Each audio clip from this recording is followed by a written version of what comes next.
I'm Amanda King. And we're the King Sisters. Yep. And we're back with another episode of Power of the Gospel. That's right. Episode 11. Yes.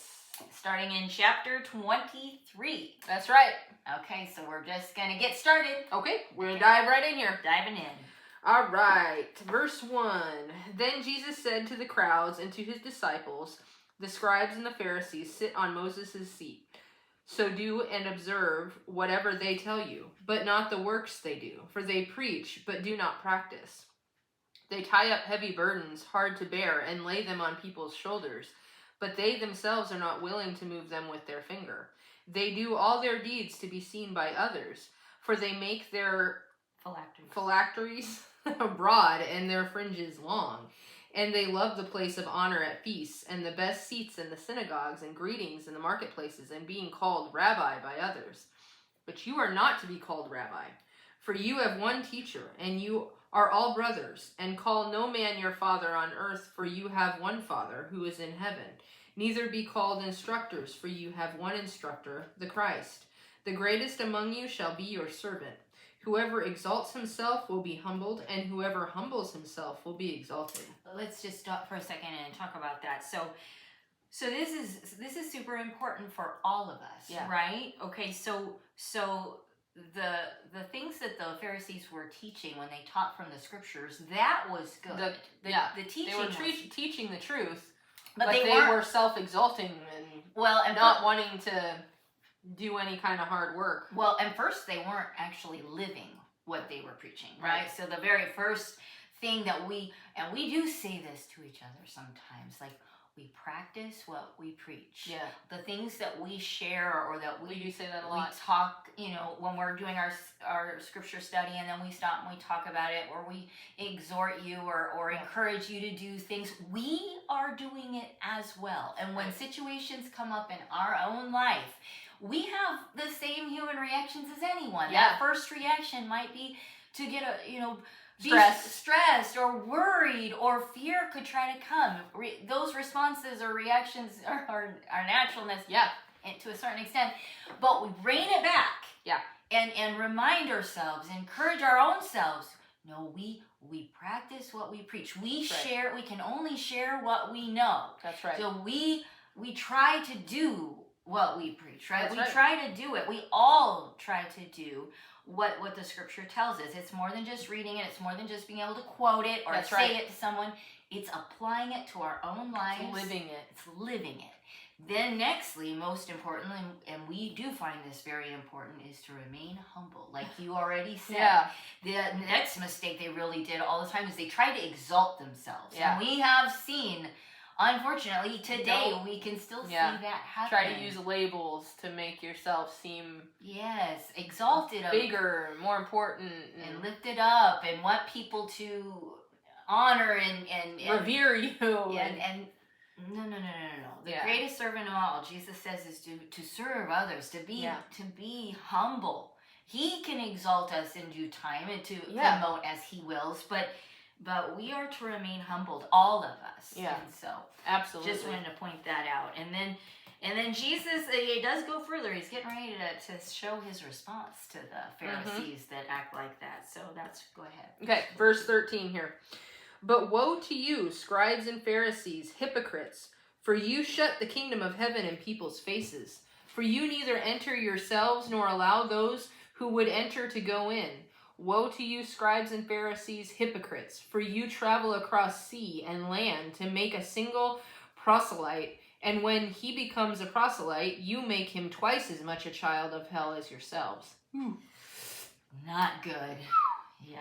Woe to you, blind guides, who say, if anyone swears by the temple, it is nothing, but if anyone swears by the gold of the temple, he is bound by his oath. You blind fools, for which is greater, the gold or the temple that has made the gold sacred? And you say, if anyone swears by the altar, it is nothing. But if anyone swears by the gift that is on the altar, he is bound by his oath. You blind men, for which is greater, the gift or the altar that makes the gift sacred?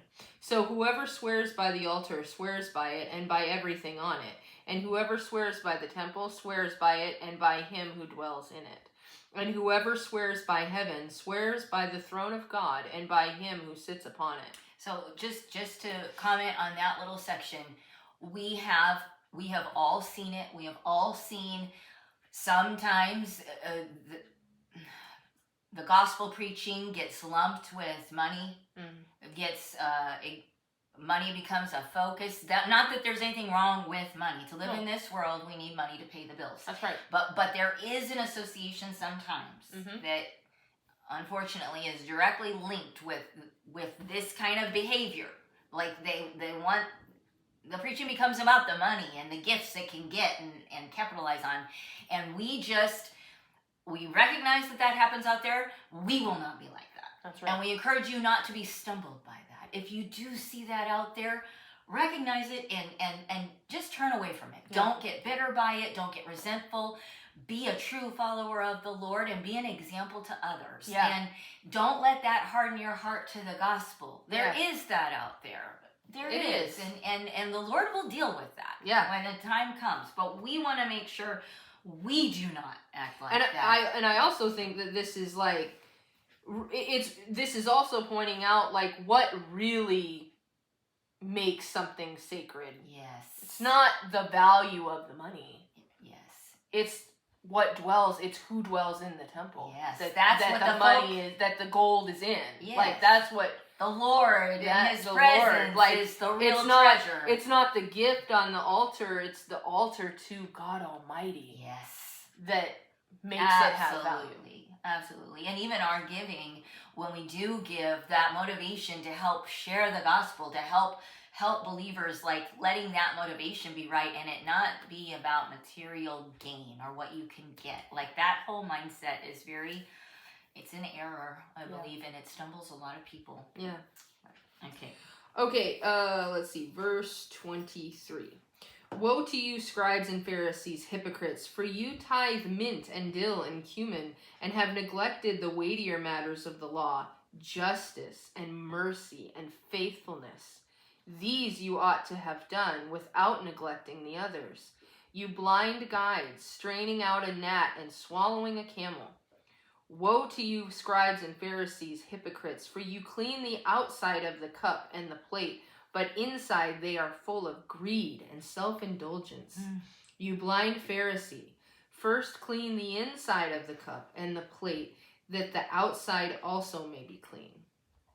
Woe to you, scribes and Pharisees, hypocrites, for you are like whitewashed tombs, which outwardly appear beautiful, but within are full of dead people's bones and are all uncleanness. So you also outwardly appear righteous to others, but within you are full of hypocrisy and lawlessness. That's just intense. That's right, and he's probably going to go on still talking about that, but we do want to just emphasize he is talking to that group of people, but the way we can take that and apply it to ourselves, we focus on the inside, right? We keep it clean on the inside, and it will reflect on the outside. There is a great warning to those who are, unconcerned about that. It's just for show. It's just on the outside. They don't live it. It's not genuine. Their motives aren't genuine.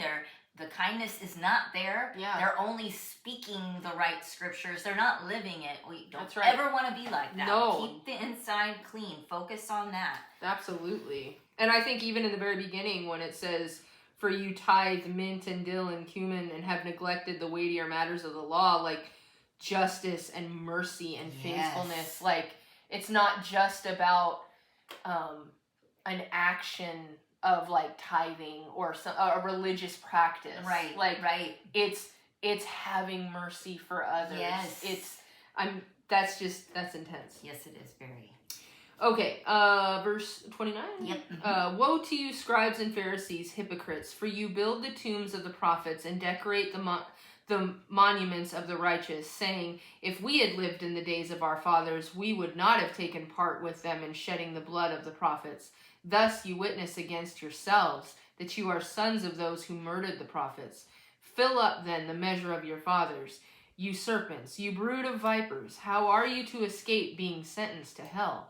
Therefore I send you prophets and wise men and scribes, some of whom you will kill and crucify, and some you will flog in your synagogues and persecute from town to town, so that on you may come all the righteous blood shed on earth, from the blood of righteous Abel to the blood of Zechariah, the son of Berechiah, whom you murdered between the sanctuary and the altar.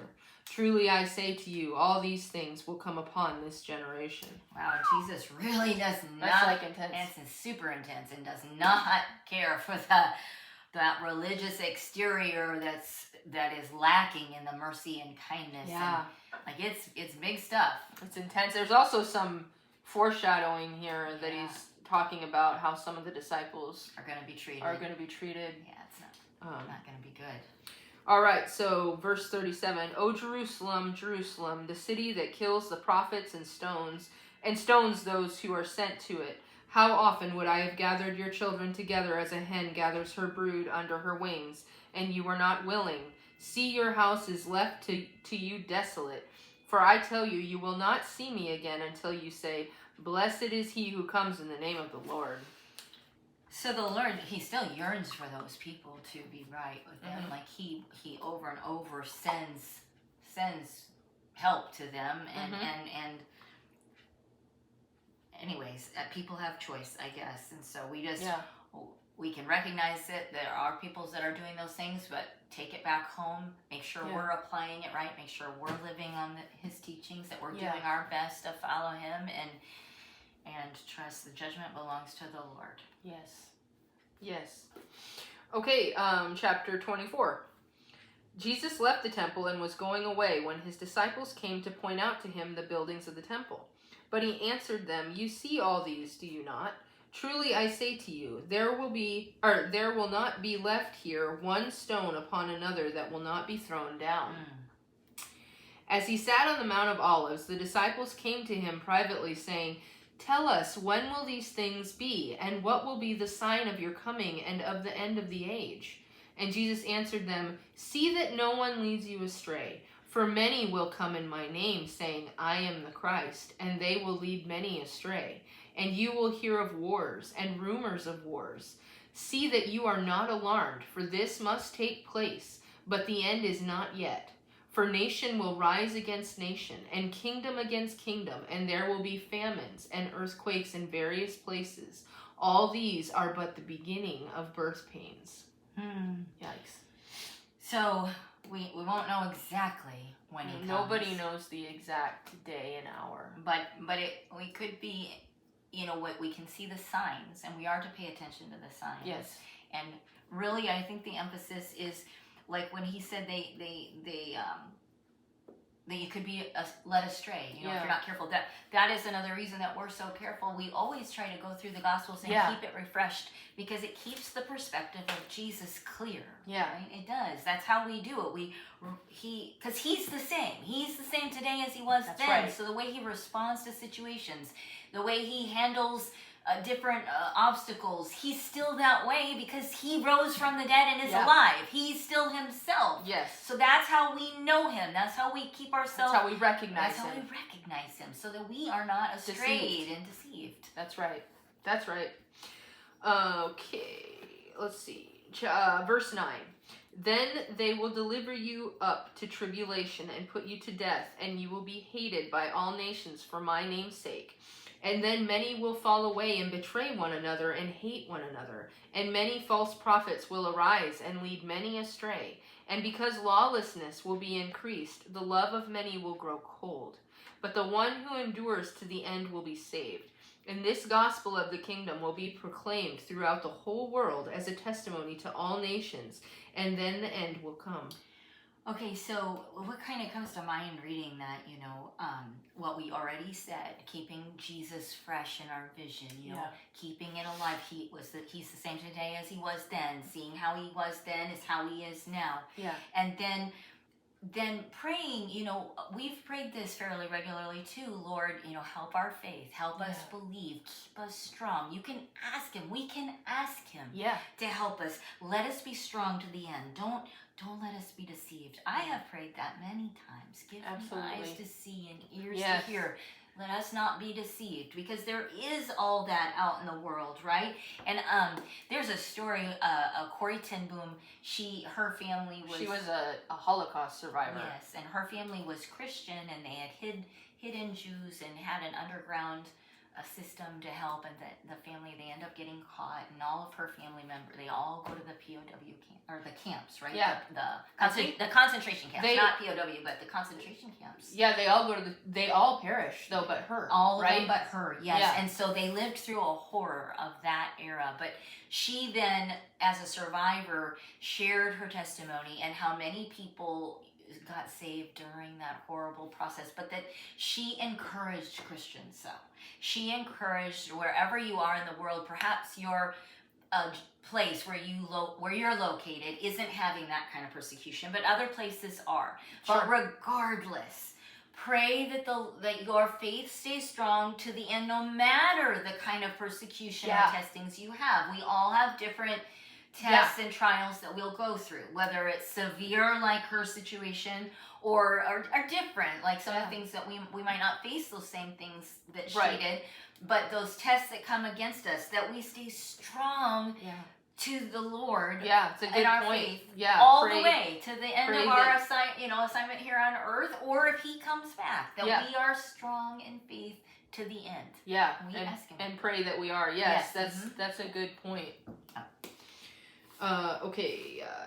Verse 15. So when you see the abomination of desolation spoken of by the prophet Daniel standing in the holy place, let the reader understand. Then let those who are in Judea flee to the mountains. Let the one who is on the housetop not go down to take what is in his house. And let the one who is in the field not turn back to take his cloak. And alas, for women who are pregnant and for those who are nursing infants in those days, pray that your flight may not be in winter or on a Sabbath, for then there will be great tribulation, such as has not been from the beginning of the world until now, no, and never will be. And if those days had not been cut short, no human being would be saved. But for the sake of the elect, those days will be cut short. Then if anyone says to you, look, here is the Christ, or there he is, do not believe it. For false Christs and false prophets will arise and perform great signs and wonders, so as to lead astray, if possible, even the elect. See, I have told you beforehand. So if they say to you, look, he is in the wilderness, do not go out. If they say, look, he is in the inner rooms, do not believe it. For as the lightning comes from the east and shines as far as the west, so will be the coming of the Son of Man. Wherever the corpse is, there the vultures will gather. Okay, so from this whole passage, I think we pray that our faith remains strong to the end, no matter what that... We are not deceived. That we are not deceived. We are not led astray. Yeah. That we keep our vision of Jesus, clear by reading His Word, what He says, what He does. Yeah. And don't believe it, because if someone's like, oh, Jesus the Christ, He came back, and He's... No, because when He really does come back, we are everybody's gonna see it. We can't miss it. Yeah. We can't miss it. The only thing we can stay concentrated on is staying faithful to the end. Either when our time here on earth is done and we go home to heaven, or the day He comes. But whatever that is, whichever comes first, that we in our own hearts and our own lives have remained faithful and strong in our faith to Him. And He is well able to keep us. We seek Him, and He is well able. He is faithful. He will help us. Absolutely. That's right. So, absolutely. Okay. But it's intense stuff. It is intense. This is intense stuff we're in right now. All right. Verse 29. Immediately after the tribulation of those days, the sun will be darkened, and the moon will not give its light, and the stars will fall from heaven, and the powers of the heavens will be shaken. Then will appear in heaven the sign of the Son of Man, and then all the tribes of the earth will mourn, and they will see the Son of Man coming on the clouds of heaven with power and great glory. And He will send out His angels with a loud trumpet call, and they will gather His elect from the four winds, from one end of heaven to the other. He's just kind of repeating what He said. When everyone's going to see it, He's just giving more details of when that actually happens. This is going to be what it's like. Right. From the fig tree, from the fig tree, learn its lesson. As soon as its branch becomes tender and puts out its leaves, you know that summer is near. So also when you see all these things, you know that he is near, at the very gates. Truly I say to you, this generation will not pass away until all these things take place. Heaven and earth will pass away, but my words will not pass away. That's because what he says is still as relevant now as it was then. We're still reading what he's saying. We're still hearing it. It still applies right now. That's right.